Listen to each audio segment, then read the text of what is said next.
বাকি যা আছে পরিষ্কার করব। పశ్చిమ బెంగాల్ అసెంబ్లీ సాక్షిగా కన్నీళ్లు పెట్టించే ఒక సంఘటన జరిగింది.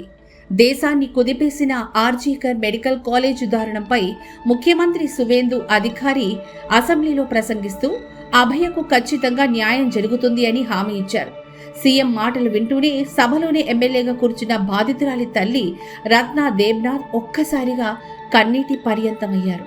పక్కనే ఉన్న తోటి శాసనసభ్యులు ఆమెను ఓదార్చవలసి వచ్చింది.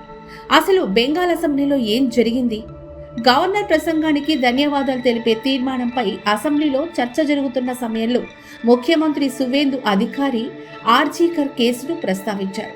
మహిళలపై జరిగే అన్యాయాలపై తమ ప్రభుత్వం జీరో టాలరెన్స్ విధానంతో వెళ్తుందని స్పష్టం చేశారు.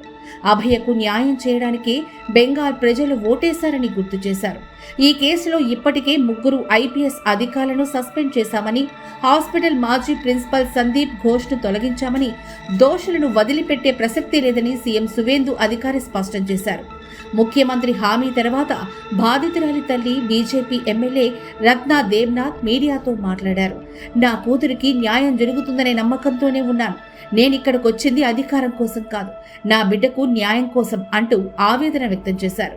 ఇక ఇదే చర్చలో హంస్ ఖాళీ, కామ్ధుని కేసులతో పాటు గత ఏడాది టీఎంసీ శ్రేణుల బాంబు దాడిలో ప్రాణాలు కోల్పోయిన బాలిక తమన్నా ఖాతున్ కేసును కూడా సీఎం ప్రస్తావించారు. తమన్నా హంతకులకు శిక్ష పడే వరకు వదిలిపెట్టేదే లేదని స్పష్టం చేశారు.